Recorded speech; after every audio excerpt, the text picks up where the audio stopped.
찾으셨으면 제가 봉독하겠습니다. 그러나 무엇이든지 내게 유익하던 것을 내가 그리스도를 위하여 다 해로 여길 뿐더러 또한 모든 것을 해로 여김은 내 주 그리스도 예수를 아는 지식이 가장 고상함을 인함이라. 내가 그를 위하여 모든 것을 잃어버리고 배설물로 여김은 그리스도를 얻고 그 안에서 발견되려 함이니 내가 가진 의는 율법에서 난 것이 아니요 오직 그리스도를 믿음으로 말미암은 것이니 곧 믿음으로 하나님께로서 난 의라. 내가 그리스도와 그 부활의 권능과 그 고난의 참여함을 알려하여 그의 죽으심을 본받아 어찌하든지 죽은 자 가운데서 부활에 이르려 하노니 내가 이미 얻었다함도 아니요 온전히 이루었다함도 아니라 오직 내가 그리스도 예수께 잡힌 바 된 그것을 잡으려고 쫓아가노라.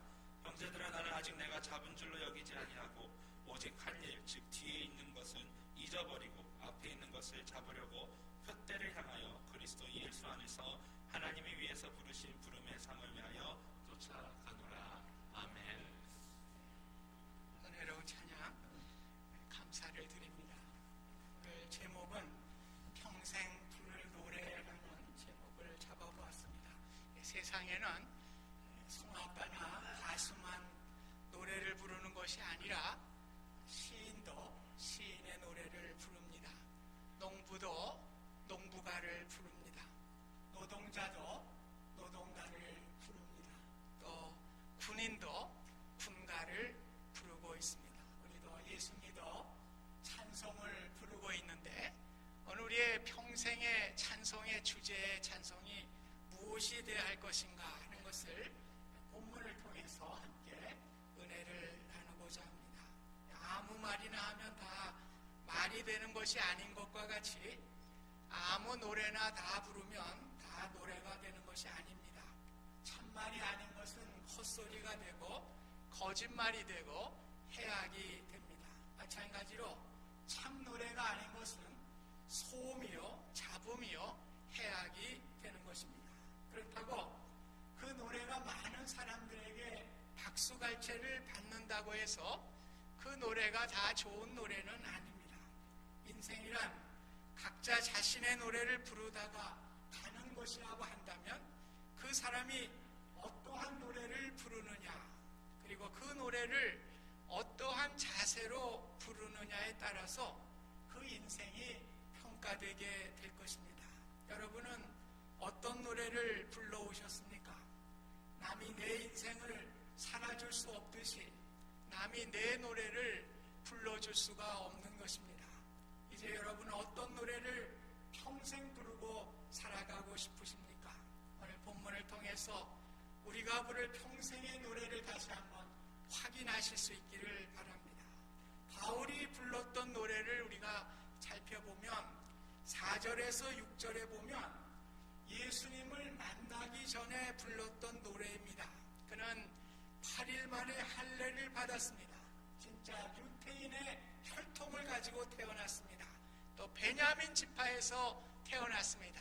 남북이 북이스라엘과 남유다로 갔을 때에 남유다는 유다 족속과 베냐민 족속 두 족속이 남게 되었습니다. 그래서 진짜 유다 백성이 되는 남유다 민족이 되는 베냐민 지파의 사람이었습니다. 정말 자랑스러운 지파의 사람이었습니다. 또 히브리인 중에 히브리인이었습니다. 이 말은 부모가 다 히브리인이고 히브리어를 사용하는 그러한 사람입니다. 또 율법을 엄격히 지키는 바리새인이었습니다. 그 당시 가장 학문이 높은 가말리엘의 문화에서 높은 학문을 이루었던 학자였습니다. 그는 유대교에 대한 열심이 심해서 교회를 핍박하는 일에 앞장서는 그러한 일을 하게 되었습니다. 얼마나 율법을 철저히 지켰는지 율법으로 흠잡을 수 없을 정도로 완벽한 삶을 살아갔던 사람이었습니다. 바울은 정말 화려한 이력서를 가지고 있었던 사람이었습니다. 엄친아라는 말이 있다고 그래요. 저도 얼마 전에 알게 됐는데 엄마 친구의 아이라는 것이라면서요. 그래서 우리 엄마 친구의 아이는 모든 것을 다 잘한다. 그래서 엄친아 그러면은 모든 것을 다 잘하는 아이 엄친아라고 그런다고 합니다. 바울은 정말 엄친아 중에서도 엄친아였습니다. 예수님을 만나기 전에 불렀던 노래는 철저히 엄친아요 엘리트의 노래를 불렀습니다.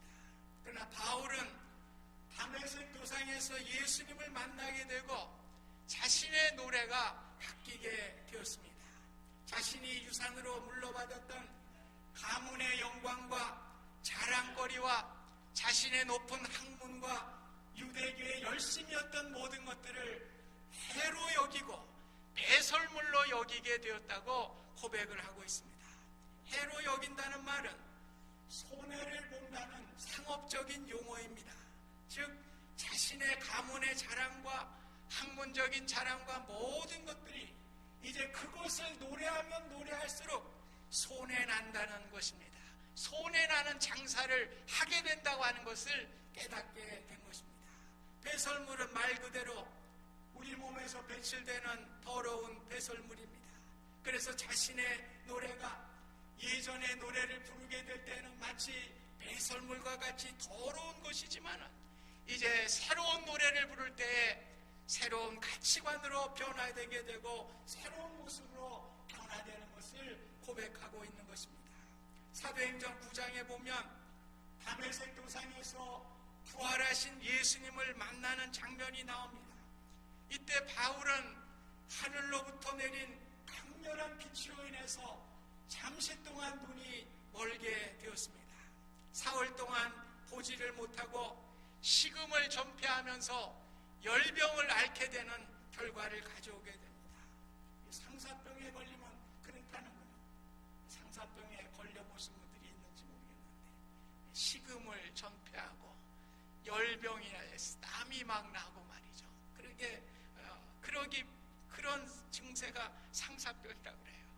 오늘 바울이 예수 그리스도를 만나고 나서 상사병에 걸린 거예요. 그전에는 예수 그리스도라고 하는 것이 도무지 사람들을 유혹하는 존재로 알았는데 오늘 부활하신 주님을 발견하게 될 때에 심정으로 메시아가 주님이신 것을 깨닫게 될 때에 그는 이제 모든 학문과 모든 것을 다 버리고 예수 그리스도만을 사랑하는 상사병에 걸리는 결과를 가져오게 된 것입니다.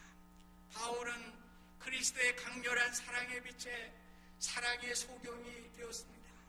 그 첫사랑이 그를 강권하여 일평생 예수 그리스도의 사랑에 신음하면서 평생을 그 사랑의 노래를 부르는 자가 되었습니다.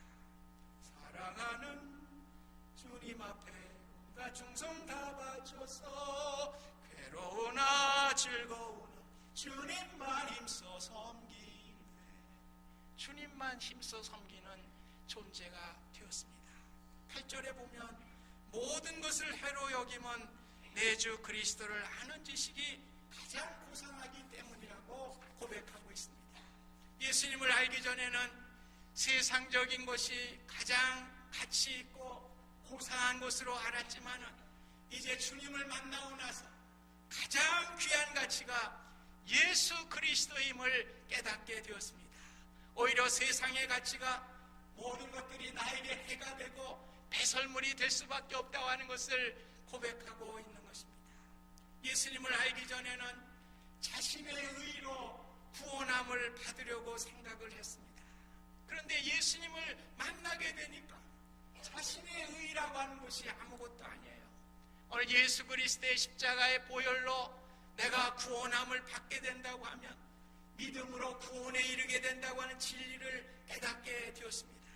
그래서 자신의 의가 중요하고 가치 있는 것으로 생각을 했는데 오늘 주님의 십자가만이 가치 있고 보배로운 것을 깨닫게 될 때에 과거에 자신이 가졌던 의를 버리게 되고 해로 여기고 배설물로 생각하게 된 것입니다. 마치 진주 장사가 값진 진주를 하나 만나게 될 때에 자신의 모든 소유를 다 팔아서 그 진주를 소유한 것 같이 예수 그리스도의 보배로운 가치를 그는 발견하게 되었습니다. 그래서 모든 자신의 인생의 모든 것들을 다 예수님께 드리며 그 예수님을 위해서 살아가는 가치가 되게 된 것입니다. 여러분이 많이 잘 아시는 키르케고르라고 하는 철학자가 있죠. 그는 기독교를 이렇게 표현을 했습니다. 마치 도둑이 상점에 들어와서 그 상표들의 가격표를 붙여놓은 것을 바꿔치기 한 것과 같다. 무슨 얘기냐면요, 지금 밍크 코트가 있어요. 지금 3,000불이라고 가격을 붙여놨는데 그 옆에는 애들 장난감이 있어요. 10불짜리 장난감이 있어요. 도둑놈이 들어와가지고 그 10불짜리 장난감의 가격표를 그 밍크 코트에다 붙여놓고 밍크 코트에 3,000불짜리 가격표를 그 장난감에게 이렇게 붙여놓게 된 것입니다. 세상의 가치와 다르다는 거예요. 오늘 세상에서는 굉장히 커 보이지만은 오늘 세상 사람들이 생각할 때, 바울이 전에 생각했을 때 십자가라고 하는 것 정말 저주받은 사람이 져야 될 것이고 보잘것없는, 가격을 매길 수 없는 것이었다고 생각을 했는데, 이제 기독교인이 되고 예수를 알게 될 때에 무엇이 됐다는 것입니까? 밍크코트 같이 귀하게 생각했던 것이 장난감에 불과하는 결과를 가져오게 되고, 오늘 십자가라고 하는 장난감과 같이 보잘것없는 것이었지만 그 가치가 밍크코트와 같은 가치로 변화되게 되는 것. 이게 바로 키르케고르가 얘기한 기독교의 마음입니다. 오늘 기독교가 그렇다는 거예요. 세상 사람들은 천하게 여기고 보잘것없는 가치로 여기지만 오늘 예수 그리스도의 보배의 가치가 이렇게 가치의 변화를 가져와서 도둑놈이 가치의 정가표를 바꿔치기 한 것과 같은 결과를 가져오게 되었다고 하는 것입니다. 오늘 가치란 자기의 시간과 재물을 투자할 만큼 소중한 것을 말씀합니다. 돈의 가치를 둔 사람은 돈이라고 하면은 무슨 일이든지 못하는 게 없어요. 심지어 남을 매도하고 남을 죽이는 일에도 서슴지 않습니다. 음식을 먹는 식도락가에 있어서는 그 가치를 둔 사람은 아무리 먼 지역이라도 가스 들여서 가요. 그래서 그 식당의 맛을 봅니다. 그 음식의 그 맛을 즐기게 되는 것입니다. 그 영화의 가치를 둔 사람은 새로 나온 영화는 아무리 시간이 없어도 그 영화에 투자를 하고 가치를 소중하게 생각을 하는 것입니다. 오늘 바울은 이제 과거에 자신의 자랑과 자신의 의의 가치를 둔 것이 아니라 그리스도를 아는 것에 가치를 두었습니다. 내 제사함 받고서 예수를 안 뒤 나의 모든 것 다 변했네. 나의 모든 것 변한 그 피로 구속 받았네. 하나님은 나의 구원 되시오니 내게 정죄함 없겠네. 바울의 노래가 바뀌었어요. 나의 찬미 제목은 예수의 피밖에 없네. 예수의 흘린 피 날 희비하오니 귀하고 귀하다. 예수의 피밖에 없네. 오늘 예수의 그 보배로운 피의 가치가 바뀌게 된 것입니다. 예수 그리스도를 아는 것에 가치를 둔 바울이 오늘 10절에 자신의 각오를 말하고 있습니다. 내가 그리스도와 그 부활의 권능과 그 고난에 참여함을 알고자 하여 그의 죽으심을 본받았다. 네, 오늘 두 가지로 요약을 하죠. 그리스도를 아는 것이 무엇이냐? 부활의 권능과 고난에 참여함이라고 말씀하고 있습니다. 오늘 부활의 권능이 무엇입니까? 우리 인생의 종착역을 아는 일이 부활의 권능이 되는 것입니다. 인생의 종착역은 죽음이 아니에요. 영광스러운 부활이 우리를 기다리고 있습니다. 오늘 부활의 능력이 현재의 삶의 어려움도 기쁨과 감사로 바꿔주는 노래가 되는 것입니다. 오늘 세상 사람 죽으면 죽는 것으로 끝나는 것으로 생각하지만 우리는 부활하기 때문에 죽지 않아요. 우리 영원히 사는 기쁨과 감사로 우리가 바뀌어지기 때문에 어려움과 고난 속에서도 부활의 능력을 찬양하는 은혜를 갖게 되는 것입니다. 로마 근교에 카타콤이라고 하는 지하묘지가 있습니다. 로마의 기독교 박해시대에 부활의 신앙을 지켰던 사람들이 250년 동안 그 동굴에서 살았습니다. 그 동굴은 폭이 1m밖에 안 돼요.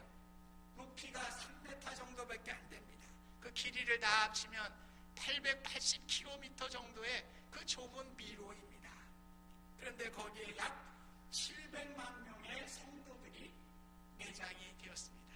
250년 동안 그들이 부활의 능력을 붙들고 그리고 고난 가운데서도 부활의 노래를 부르게 될 때에 그곳에서 고난을 이겨내며 감동적인 이야기를 우리에게 선사하고 있는 것입니다. 우리 인생의 표현에 성경 구절이 많이 있습니다. 솔로몬은 세상의 모든 부귀와 영화를 누린 사람이었습니다.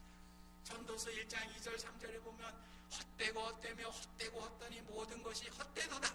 사람이 헤아려서 수고하는 모든 수고가 자기에게 무엇이 유익한가. 인생이 헛되다고 하는 헛되다는 말을 5번이나 반복하고 있습니다. 올해 우리 임진년입니다. 용띠에 임진년 하면 우리 임진왜란을 생각하게 되는데 그때 우리나라를 침략했던 풍신수길이 도요토미 히데요시라고 하는 사람이 62세의 인생을 마쳤습니다. 그는 인생을 마치면서 이렇게 고백했습니다. 이슬처럼 사라지는 것이 인생이련가. 세상 만사 모두가 일장춘몽일세. 오늘 이슬처럼 잠깐 영롱하게 빛나다가 아침 햇살이 비칠 때 금방 사라져버리는 것이 우리의 인생의 모습인 것을 그는 고백을 했습니다. 우리에게 인생의 마지막이 죽음이 아니기 때문에 오늘 부활이 우리를 기다리고 있기 때문에 우리는 그 노래를 부르며 살아가는 신나는 인생이 되는 것입니다. 예수 부활했으니 할렐루야. 우리 부활하겠네 할렐루야. 부활 생명 되시니 할렐루야. 우리 부활하겠네 할렐루야. 할렐루야 찬양이란 말이에요. 우리 부활하겠네 할렐루야 찬양을 부를 수 있습니다. 평생의 노래가 부활의 노래가 되실 수 있기를 주님의 이름으로 축원드립니다. 그럼 두 번째 노래는 뭡니까? 그리스도의 고난에 참여하는 노래를 부르게 된 것입니다. 그리스도의 고난에 참여한다는 것이 무슨 말이에요? 우리가 주님이 십자가에 못 박혀 돌아가셨으니까 우리도 십자가에 못 박혀 죽는 것이 그리스도의 고난입니까? 아니잖아요. 오늘 그리스도의 고난에 참여한다는 말은 하나님 아버지의 뜻을 따라 십자가를 지신 주님의 모습입니다. 내 뜻대로 마옵시고 아버지의 뜻대로 이루어지기를 원하나이다. 아버지의 뜻에 철저히 순종하는 삶이 바로 그리스도의 고난에 참여하는 삶입니다. 주님의 십자가로 주님은 순종하게 될 때에 죄악을 이기시고 사탄의 머리를 밟으시고 승리한 것 같이 오늘 하나님의 말씀에 순종하며 나아가게 될 때 죄악된 세상에서 승리의 삶을 살아갈 수가 있는 것입니다. 바울은 운명적으로 예수님을 만났어요. 운명적이에요. 저와 여러분들도 운명적으로 만난 사람들입니다. 이게 우연이 된 게 아니에요. 운명적으로 예수님을 만났습니다. 여러분 잘 아는 베토벤의 운명교향곡이 있죠. 베토벤은 57세라고 하는 그다지 길지 않은 인생을 살다가 죽은 사람입니다. 그의 삶은 질병과 가난과 고독과 절망, 고뇌와 고난에 찬 슬픈 생이었습니다. 그래서 그는 한때 자신의 모진 운명을 한탄하며 자살까지 생각을 했던 사람이 있습니다. 그러나 그는 인류를 향한 자신의 사명을 저버릴 수가 없었습니다. 마침내 그는 슬픈 운명을 사랑하기로 작정을 하였습니다. 그는 용기와 소망과 인내로 자신의 운명과 싸워 고난을 승리로 승화시키면서 아름다운 음악을 우리에게 제공해 준 것입니다. 여러분 예수님을 만나는 운명을 만났어요. 여러분 가운데 질병과 고독과 고뇌와 슬픔을 가지고 살아가시는 분이 계십니까? 주님의 말씀에 그래도 순종하시기 바랍니다. 그 운명을 믿음으로 바꾸시고 승리하셔서 오늘 우리가 승리의 노래를 부르실 수 있기를 바랍니다. 내 고생하는 것 야곱이 십자가 짐 같은 고생이나 내 일생 소원을 늘 찬송하면서 주께 더 나가기 원합니다. 내 고생하는 것 야곱이 고생을 많이 했습니다. 그러나 그 고난에서도 하나님의 말씀에 순종함을 통해서 승리하게 된 것입니다.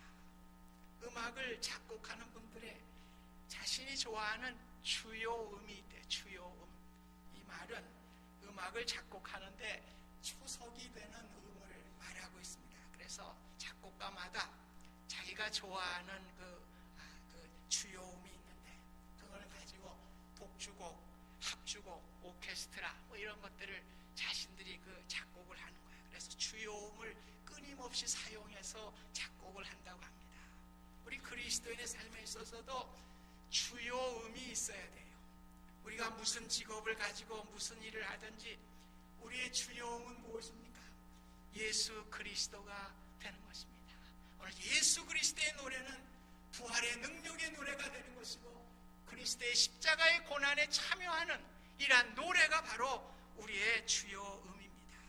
바울은 다메섹 도상에서 부활하신 예수님을 만나게 되고 그 첫사랑을 가슴에 품고 첫사랑의 노래를 일평생 부르면서 살아갔습니다. 그래서 그의 노래 주요음은 무엇입니까? 예수 그리스도였습니다. 그래서 오직 그의 일생은 사랑하는 주님을 쫓아가며 표대를 향해 달려가는 삶을 살았다고 오늘 본문은 말씀하고 있습니다. 디모데후서 4장 7절 8절에 보면 내가 선한 싸움을 싸우고 나의 달려갈 길을 마치고 믿음을 지켰으니 이제부로는 나를 위하여 의의 면류관이 예비되었으므로 주 곧 의로우신 재판장이 그날에 내게 주실 것이니 내게만 아니라 주의 나타나심을 사모하는 모든 자에게니라. 오늘 그 영광스러운 그 부활의 영광을 바라보면서 그 고난을 이겨내면서 오늘 재판장 되시는 예수 그리스도께서 나에게 주시는 그 상급을 너희들도 그 주의 나타나심을 사모하는 너희들에게도 동일한 은혜를 주실 것이라. 오늘 그 노래를 부른 것입니다. 바울은 예수님을 만난 후에 그리스도 안에서 인생을 후회하지 않았습니다. 오히려 즐거워하면서 주님을 찬양하며 나아갔습니다. 가시나무 가운데 백합화와 같이 예수님 때문에 세상에 가시로 많이 찔리고 고통을 받았습니다. 그 가시로 찔리고 고통을 받을수록 더욱 향내내는 백합화와 같이 아름다운 향을 나타내고 아름다운 모습을 통해서 일생을 노래하며 주님께 나아갔던 삶을 살게 되었습니다. 이 시간 우리가 일생을 부를 노래를 만들어야 하겠습니다. 예수님을 만난 예수님의 그 사랑의 노래가 되실 수 있기를 바랍니다. 오늘에겐 죽음이 없어요. 오늘 부활의 능력을 가지고 살아갈 때에 우리는 어떠한 고난과 어려움도 우리가 이겨낼 수 있는 힘을 가질 수가 있습니다. 또한 주님의 고난에 동참하는 말씀 따라가는 노래가 되어야겠습니다. 운명적으로 만남을 인해서 나의 고난과 절망까지도 오늘 운명교향곡을 통해서 다른 이들에게 그 사명을 감당했던 베토벤과 같이 오늘 우리에게 주신 여러 가지 어려운 모든 것까지도 승화시켜서 오늘 평생의 노래를 통해서 남들에게 아름다운 운명의 교향곡을 들려줄 수 있는 우리 모두가 되실 수 있기를 주님의 이름으로 축원드립니다. 그래서 가치 있는 우리의 인생을 살아가십시다. 우리 남은 생에 주님의 영광을 위해서 주님 앞에 상 받는 그 표대를 향하여 주님 앞에 나아가는 우리 모두의 삶이 되실 수 있기를 주님의 이름으로 축원드립니다. 감사하신 하나님, 사도 바울은 세상적으로 잘 나갔기 때문에 그전에는 세상의 가치관의 노래를 불렀습니다. 예수 그리스도를 만나게 될 때에 예수 그리스도의 보혈의 피로 내가 구원함을 받게 된다고 하는 것을 깨닫게 될 때에 옛날에 가치 있던 모든 것들을 해로 여기고 배설물로 여기면서 오직 그리스도의 사랑을 노래하는 일생을 살아가면서 부활의 영광과 그리스도의